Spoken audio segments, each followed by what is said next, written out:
तो political power centre की शुरुआत करेंगे अभी की सबसे बड़ी खबर के साथ। लखनऊ में जो कुछ हुआ, महिला के साथ अभद्रता की गई, उसने कई गंभीर सवाल खड़े किए थे। अब उत्तर प्रदेश के मुख्यमंत्री योगी आदित्यनाथ इस मामले में बिल्कुल फ्रंट फुट पर नजर आ रहे हैं।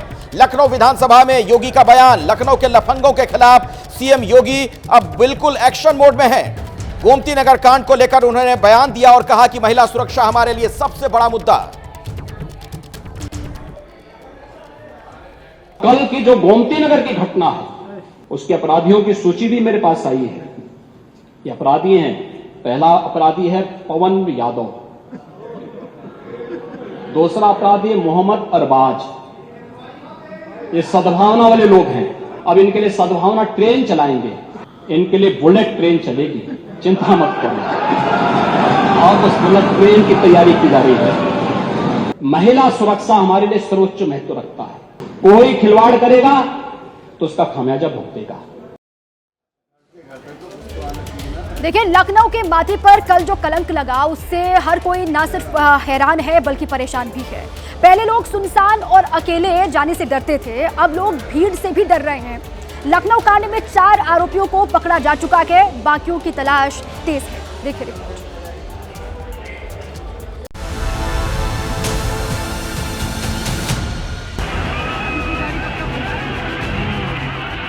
चेहरे देखते जाइए और गिनती करते जाइए। 1, 2, 3, 4 नहीं बल्कि 24 चेहरे यहां हैं।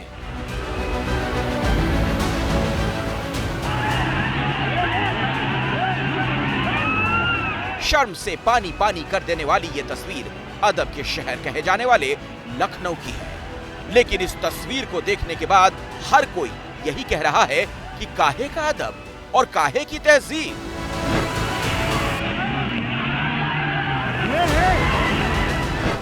ये तस्वीर देखकर किसी का भी सिर शर्म से झुक जाए। लोग तो ये कह रहे हैं कि पहले अकेले में डर लगता था, अब इस तरह की भीड़ देखकर सिहरन होती है।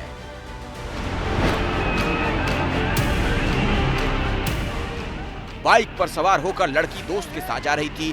बुधवार की शाम को लखनऊ के मरीन ड्राइव पर पानी भरा था और उसी पानी में 2 दर्जन हुड़दंगियों ने पहले लड़की पर पानी फेंके, फिर बाइक से नीचे गिरा दिया।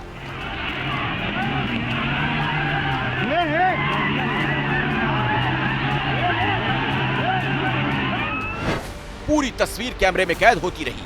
जिन लड़कों ने ये करतूत की, उन सब का चेहरा वीडियो में कैद होता रहा। बताया जा रहा है कि इन हुड़दंगियों ने घंटों तक यूं ही बवाल काटा और कई राहगीरों के साथ इस तरह की घटना को अंजाम दिया गया।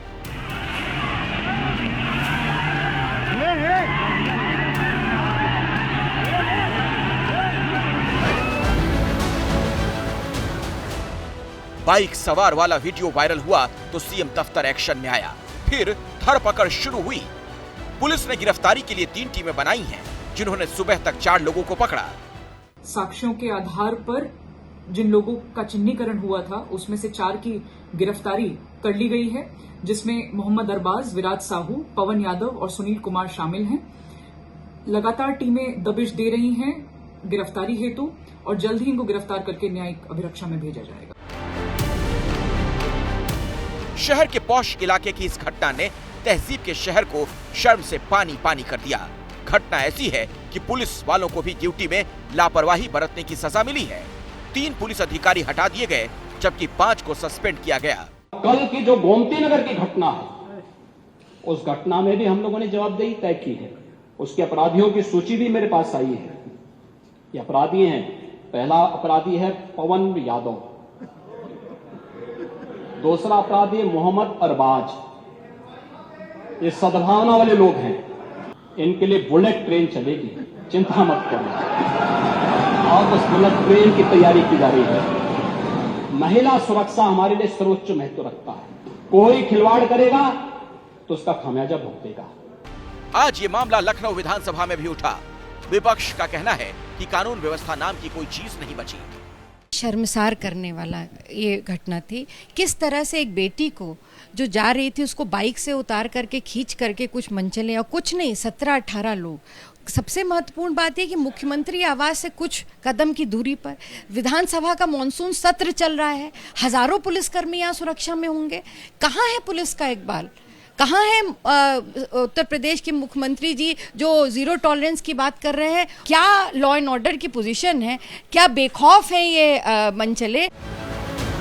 दिल्ली में सांसद डिंपल यादव ने भी लखनऊ की घटना को शर्मनाक कहा और दोषियों के खिलाफ कार्रवाई की मांग की है। वीडियो है, विजुअल्स हैं, रिकॉर्डिंग्स है, तो सरकार बहुत ही आसानी से आइडेंटिफाई कर सकती है और इस वो एक्शन और कार्रवाई करे, क्योंकि मैं समझती हूँ इन्होंने शुरू में स्क्वाड बनाए थे, रोमियो स्क्वाड, जूलियट स्क्वाड, पता नहीं क्या क्या बनाया था, लेकिन सब आज ठंडे बस्ते में पड़े हुए हैं। लखनऊ की ये घटना शहर के लॉ एंड ऑर्डर पर कलंक के टीके की तरह है।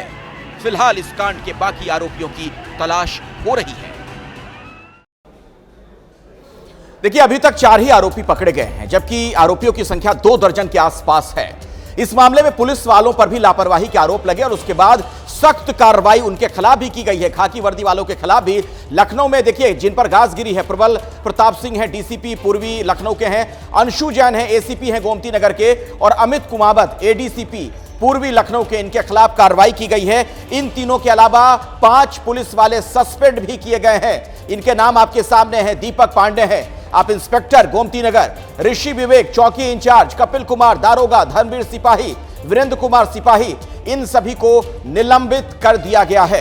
दरअसल ये एक ऐसा मामला है जिसने पुलिस प्रशासन से लेकर लॉ एंड ऑर्डर पर गंभीर सवाल खड़े किए थे। आज नजूल की जमीन को लेकर जो विवाद हो रहा है उत्तर प्रदेश में, उसकी करते हैं। देखिए, नजूल की जमीन को लेकर यूपी सरकार अपनों से ही घिर गई है। कल विधानसभा में नजूल जमीन को लेकर एक बिल पास किया गया, जिसको लेकर सरकार पर यह आरोप लग रहे हैं कि कुछ पूंजीपतियों को फायदा पहुंचाने के लिए यह बिल लाया गया है। अब आपको समझाते हैं कि ये नजूल है क्या और ये नजूल को लेकर पूरा विवाद किस कदर आगे बढ़ रहा है। देखिए रिपोर्ट।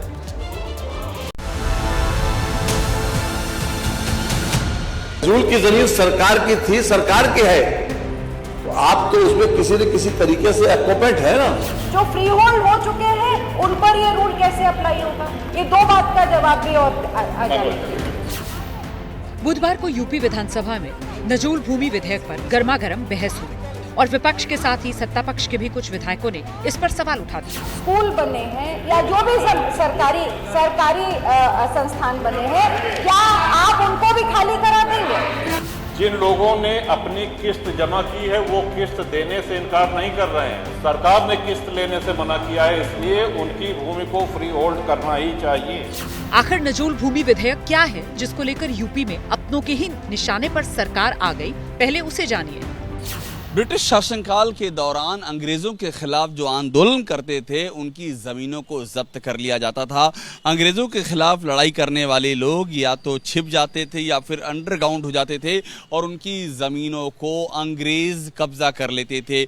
इतना ही नहीं, राजे महाराजाओं की वो जमीन जिनके की पेपर नहीं होते थे, जो कागजातों पर नहीं होती थी, उन्हें भी नजूल की जमीन कहा जाता था। सरकार की माने तो नए कानून का उद्देश्य नजूल भूमि का उपयोग विकास कार्यों में किया जाना है। अब नए कानून के बाद नजूल भूमि का मालिकाना हक किसी निजी व्यक्ति या संस्था को नहीं मिलेगा। इसके लिए पहले से जो आवेदन दिए गए हैं वो रद्द माने जाएंगे। जिन नजूल भूमि को फ्री होल्ड कराने के लिए रकम जमा की गई, उसे ब्याज के साथ वापस करने का प्रावधान किया गया है। देखिए, सुख का अधिकार जो है वो किसी भी दूसरे की जमीन पर नहीं होता। तो सुखाधिकार हो सकता है, उसमें मलकियत नहीं हो सकती। मलकियत का, नजूल की जमीन सरकार की थी, सरकार की है। जिन लोगों ने लीज का पैसा जमा किया और उनको फ्री होल्ड नहीं हो पाया, तो उनकी लीज हम रिन्यू कर देंगे। लेकिन बीजेपी के साथ ही विपक्ष के विधायकों का कहना है इस कानून के मौजूदा स्वरूप की वजह से नजूल भूमि का इस्तेमाल कर रहे आम लोगों को नुकसान होगा। साथ ही कई धार्मिक स्थल और प्रशासनिक भवन भी नजूल भूमि पर बने हैं, उनका क्या होगा, इसको सरकार ने साफ नहीं किया है। नजूल पे जो विधेयक आया है उसका हम लोगों ने विरोध किया है, क्योंकि ये जनता के हित में नहीं है। लोग बेदखल होंगे, उनके घर द्वार छूटेंगे। तो देखिए आगे क्या होता है।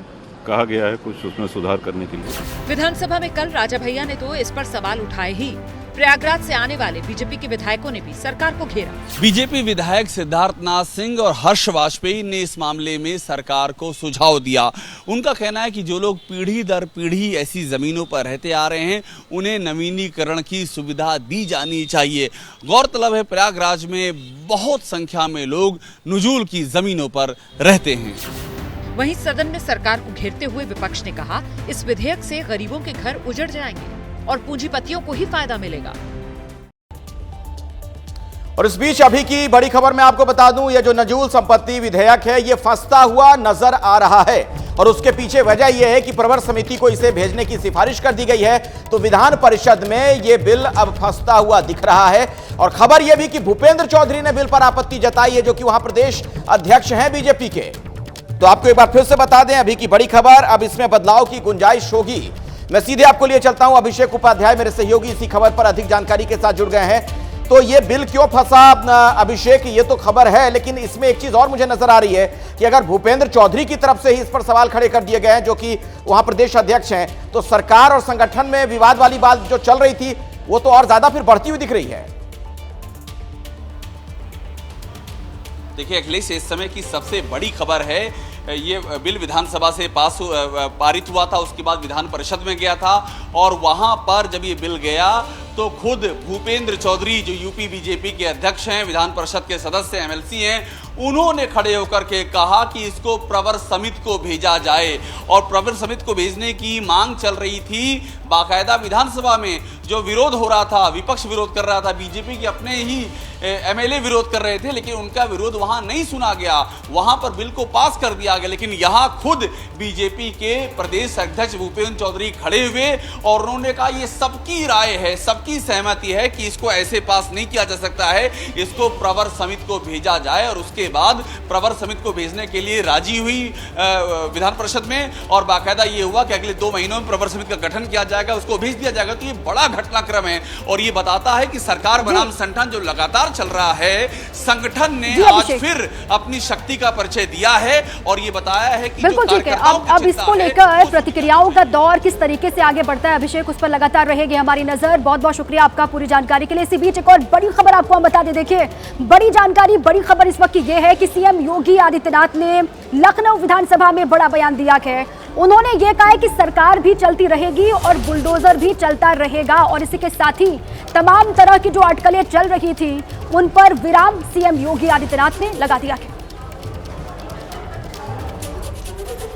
आपको बुलडोजर से डर लगता है, लेकिन ये निर्दोष के लिए नहीं है, उन्हीं अपराधियों के लिए है जो प्रदेश के नौजवानों के भविष्य के साथ खिलवाड़ करते हैं। हम लोग जो भी योजना बनाते हैं यह धरती पर पांव रख करके बनाते हैं। एक काट की हंडिया बार बार नहीं चढ़ने वाली है, तो उसका समय पूरा हो गया। मुझे लगता है गलतफहमी नहीं होनी चाहिए समाजवादी पार्टी या कांग्रेस को कि वह बार बार खटाखट जैसी योजना के माध्यम से जनता को धोखा दे सकें।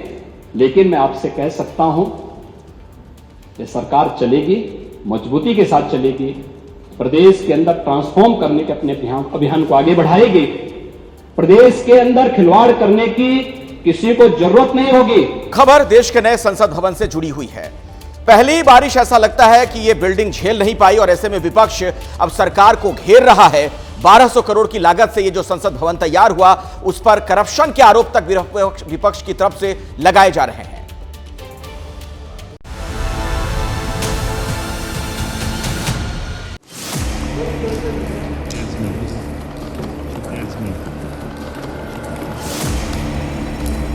अभिषेक, तुम लोग मत आ जाओ यार इसमें। अभिषेक,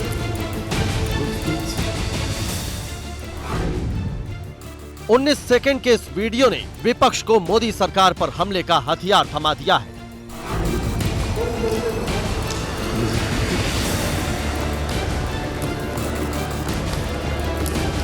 अभिषेक,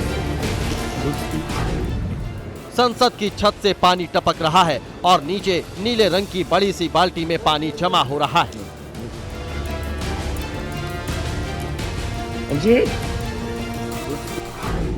कांग्रेस के सांसद ने इस वीडियो को सोशल मीडिया पर शेयर किया तो पूरा विपक्ष सरकार के खिलाफ टूट पड़ा।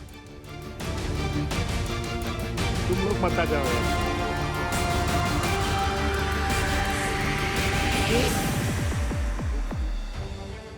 समाजवादी पार्टी के प्रमुख अखिलेश यादव ने सोशल मीडिया पर लिखा, इस नई संसद से अच्छी तो वो पुरानी संसद थी जहां पुराने सांसद भी आकर मिल सकते थे। क्यों ना फिर से पुरानी संसद चलें, कम से कम तब के लिए जब तक अरबों रुपयों से बनी संसद में पानी टपकने का कार्यक्रम चल रहा है। जनता पूछ रही है कि भाजपा सरकार में बनी हर नई छत से पानी टपकना उसकी सोच समझकर बनाई गई डिजाइन का हिस्सा होता है या फिर इसका नाम हो जाना चाहिए बीजेपी लीक सरकार। पेपर तो लीक हो जाता है और ये छत जिसे 1800 करोड़ में बनवाई गई इसमें लीक कर रहा है। अभी 1 साल भी नहीं बीता, ये तो पाप टपक रहा है भारतीय जनता पार्टी का। इसकी जांच होनी चाहिए। भारत मंडपम को देखिए ना, पेरिस में भी है प्लास्टो एक्सपोजिशन जहाँ पे ये सब इवेंट्स होते हैं। जितना भी बारिश हो जाए कहीं देखे जो मेन आपका शो पीस है वहाँ से पानी गिरता हो। और ये पार्लियामेंट तो हमने कहा था, ये तो पार्लियामेंट है ही नहीं, ये तो it's an edifice to Narendra Modi ego. संसद में पानी टपका। कांग्रेस के सांसद गुरजीत सिंह ओझल कह रहे हैं कि मुख्य बिल्डिंग के अंदर भी कल पानी टपक रहा था।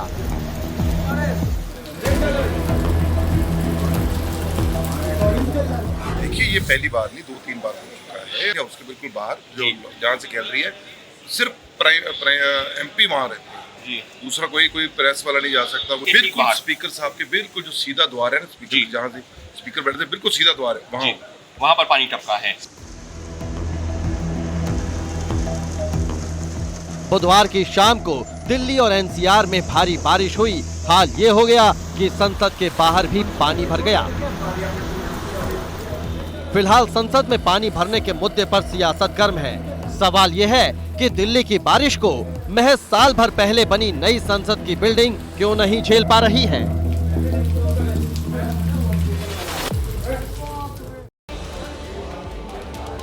देखिए, नई संसद भवन को लेकर ऐसा नहीं है कि विवाद पहली बार हो रहा है, पहले भी विवाद होते रहे हैं। और देखिए, निर्माण के साथ ही विवाद जो शुरू हुआ वो अब पानी की शक्ल में सामने आ गया है। कुछ डिटेल्स है हमारे पास, वो आपको हम बता रहे हैं। नई संसद में टपका पानी CPWD संसद भवन से संबंधित काम की नोडल एजेंसी है, ये आप जानिए।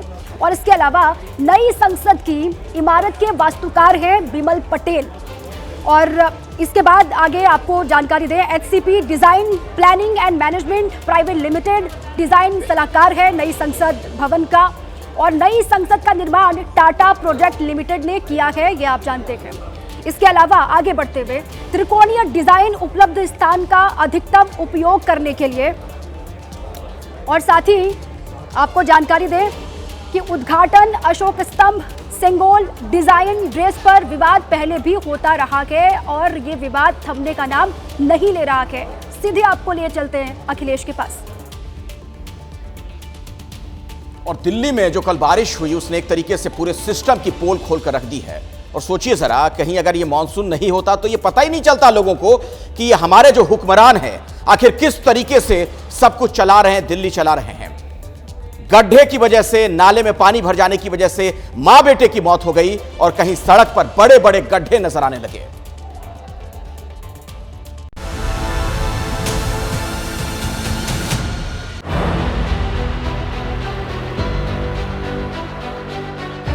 सिस्टम की नाकामी की पोल खोलने वाली पहली तस्वीर है ये। यूपी से सटा दिल्ली के गाजीपुर का ये वही नाला है जिसमें बुधवार की शाम को पहले 3 साल का प्रियांश बहा, फिर बचाने की कोशिश में 23 साल की मां तनुजा की भी मौत हो गई। प्रशासन सवालों के घेरे में है। आज जिस प्रकार की लापरवाही डीडीए के अधिकारियों ने इस नाले में बरती है, डीडीए इस नाले को बना रहा है लेकिन नाला बनाया लेकिन स्लैब नहीं रखी।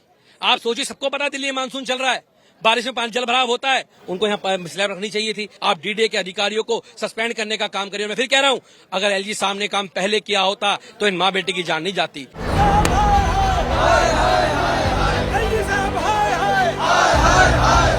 आम आदमी पार्टी ने इस घटना के लिए एलजी को जिम्मेदार ठहराया है। ये हादसा नहीं, हत्या है। और हत्या किसने की? ये नाले को खुला रखने वाले लोग, ये निर्माण के लिए कोई सावधानी न बरतने वाले डीडीए के लोग, वो इसके लिए जिम्मेदार हैं। डीडीए यानी जो सीधे तौर पे दिल्ली के एलजी महोदय के अधीन आता है। सवाल ये है कि मानसून के मौसम में नाले का पुनर्निर्माण क्यों हो रहा था और मां बेटे की मौत के लिए जिम्मेदार कौन है?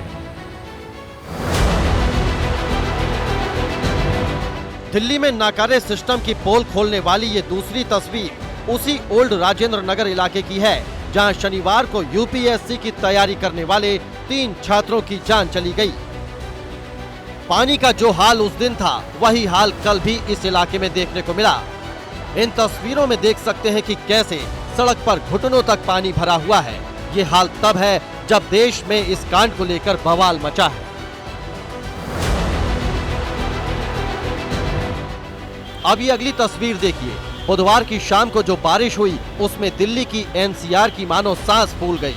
ट्रैफिक सिस्टम इस कदर फेल हुआ कि लोगों को घर पहुंचने में 4 से 5 घंटे से ज्यादा का वक्त लग गया। दिल्ली एनसीआर की सड़कों पर 100 से ज्यादा जगहों पर ट्रैफिक जाम रहा और लोग भगवान भरोसे रेंग रेंग कर गाड़ियां चलाते हुए नजर आए। आज सुबह भी आईटीओ सहित कई इलाकों में पानी भरा हुआ दिखा, जिसकी वजह से ट्रैफिक पर असर पड़ा। जहां मैं खड़ी हूं वो फिलहाल नाला, नदी, जो भी आप कहें वो मंजूर है कि ये राजधानी दिल्ली की सड़क है। एक ऐसी सड़क जो न जाने कितने लाखों यात्रियों के लिए हर रोज की जरूरत है, लेकिन पानी इस कदर भरा है कि प्रशासन की पोल खोल देता है। 12 घंटे की बारिश हुई है, जिसमें करीब 120 mm तक पानी बरसा है और कई इलाकों में, ईस्ट दिल्ली, वेस्ट दिल्ली और आसपास के इलाकों में बारिश की वजह से इस तरह से सड़कें जाम हो गई हैं। जाम का मतलब कि पानी बह नहीं रहा है, पानी हट नहीं रहा है, पानी घट नहीं रहा है। सिस्टम की पोल खोलती ये तस्वीर दिल्ली के पॉश ग्रीन पार्क इलाके की है। बीच सड़क पर गहरा गड्ढा हो गया। नतीजा हुआ कि रोड पर बैरिकेड लगाकर आवाजाही बंद करनी पड़ी। बात करेंगे कुदरत के प्रकोप की। पहाड़ हो या मैदान, हर तरफ बारिश और बाढ़ का सितम देखने को मिल रहा है। हिमाचल प्रदेश में बीती रात कई जगहों से बादल फटने की सूचना आई, यानी भारी तबाही हुई है।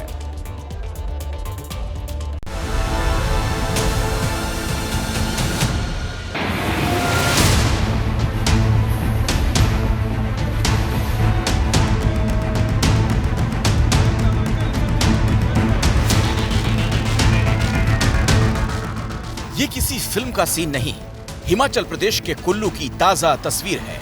हिमाचल प्रदेश में बादल फाड़ तबाही वाली बारिश हो रही है। ये कुल्लू की सब्जी मंडी है।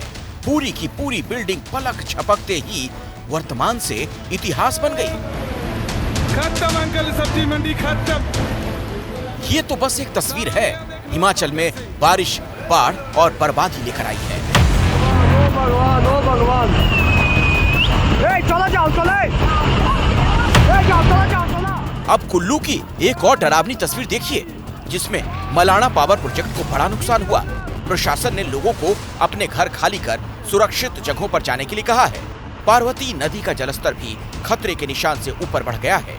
सोचिए इन पहाड़ों पर रहने वाले लोगों की स्थिति क्या होगी। हर एक पल मुश्किलों के साथ बीत रहा है। कुल्लू जैसी ही हालत मंडी में भी है। मंडी में भी बर्बादी की बरसात हो रही है।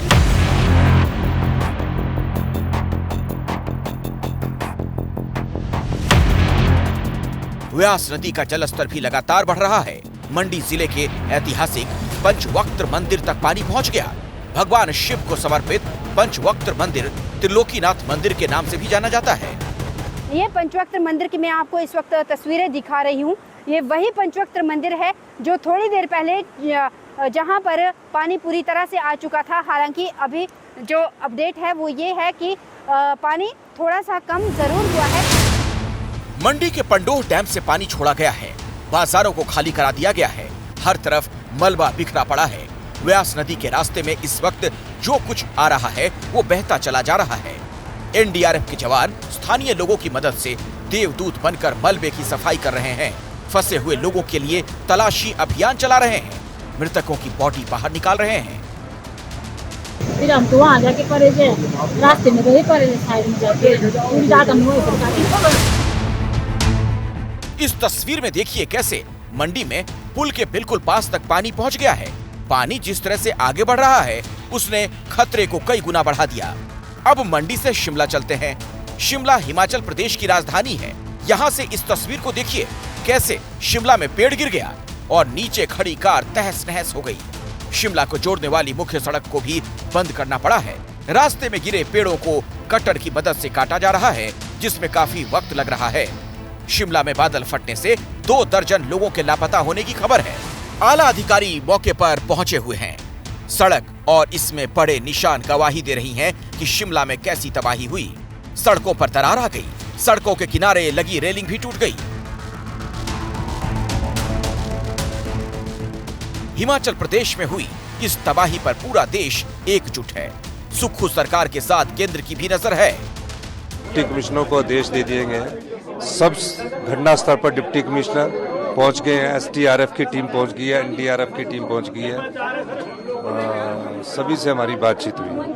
होम मिनिस्टर जी से भी हमारी बातचीत हुई। मेरी मुख्यमंत्री जी से बात हुई, गृह मंत्री जी से भी बात हुई और केंद्रीय स्वास्थ्य मंत्री जो हमारी पार्टी के राष्ट्रीय अध्यक्ष हैं जगत प्रकाश नड्डा जी, उनसे भी बातचीत हुई। और सब इस सारे विषय को लेकर के हिमाचल के संदर्भ में चिंतित है। जो मदद हिमाचल को केंद्र से दी जा सकती है, पहले भी दी गई है और अब की बार भी पूरी मदद देने की बात है। हिमाचल प्रदेश में ये वक्त मुश्किलों का है। अगले कुछ दिन संभल कर रहना है। अगर बहुत जरूरी ना हो तो पहाड़ों पर जाने से बचें और जो पहाड़ों पर हैं वो सुरक्षित जगहों पर ही रहें, क्योंकि जान है तो जहान है। देखिए, जो हाल हिमाचल का है वही हाल उत्तराखंड का भी है। उत्तराखंड के केदार घाटी में बादल फटने की वजह से भारी नुकसान हुआ है और यहां पर यात्रा को रोक दिया गया है। साथ ही राहत बचाव कार्य तेजी से यहां पर चल रहा है।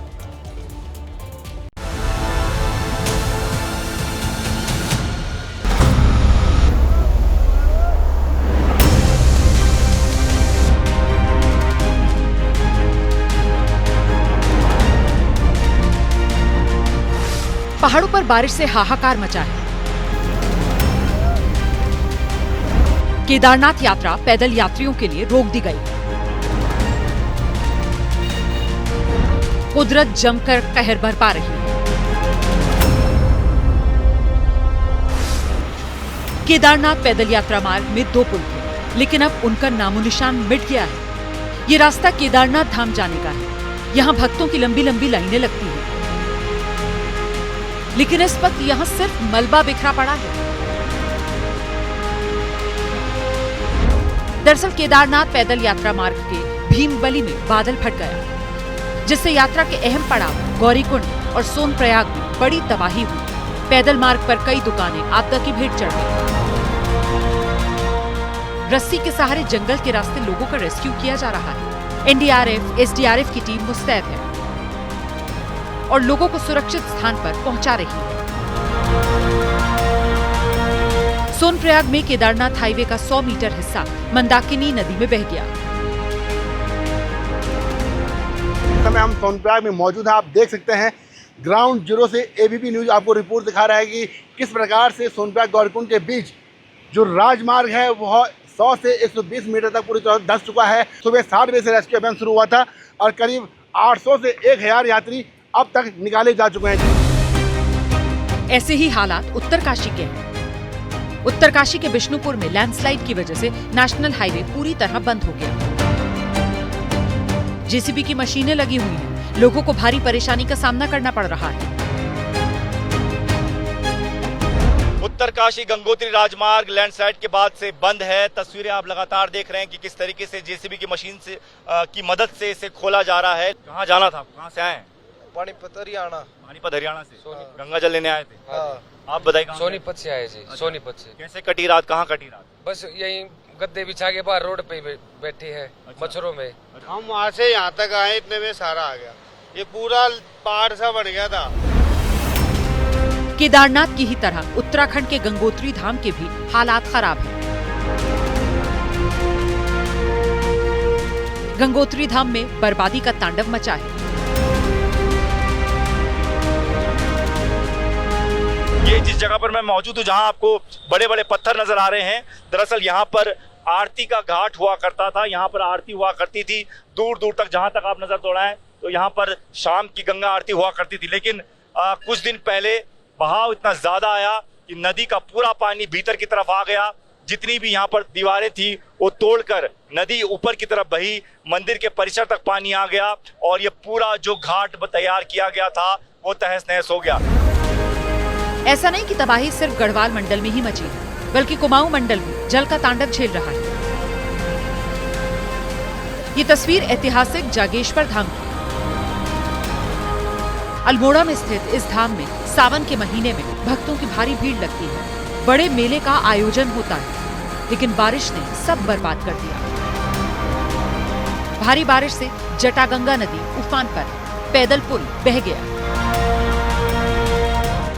अल्मोड़ा की दूसरी तस्वीर देखिए। देघाट इलाके में नदी का जलस्तर बढ़ने से गौशाला में पानी भर गया, लेकिन अल्मोड़ा पुलिस के जवान अपनी जान की परवाह किए बगैर गहरे पानी में उतर गए और स्थानीय लोगों की मदद से गायों को सुरक्षित बाहर निकाला।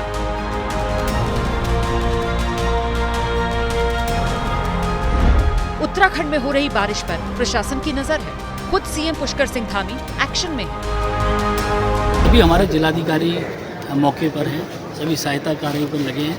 हमारी राज्य सरकार भी पूरी तरह से उसमें संलग्न है। मुख्यमंत्री जी स्वयं निगरानी कर रहे हैं। आज मुख्यमंत्री जी ने कई आपदा क्षेत्रों का दौरा भी किया है।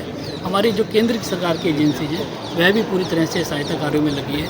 हमारे national highway, border road organization, ये सभी काम पे लगे हैं। जो बंद रास्ते उनको खोला जा रहा है और मुझे लगता है कि आने वाले कुछ ही समय में सारी चीज़ों को सामान्य हो, ऐसी हम लोग कामना करते हैं। धामी ने पहले आला अधिकारियों के साथ मीटिंग की और फिर प्रभावित इलाकों का हवाई सर्वे किया।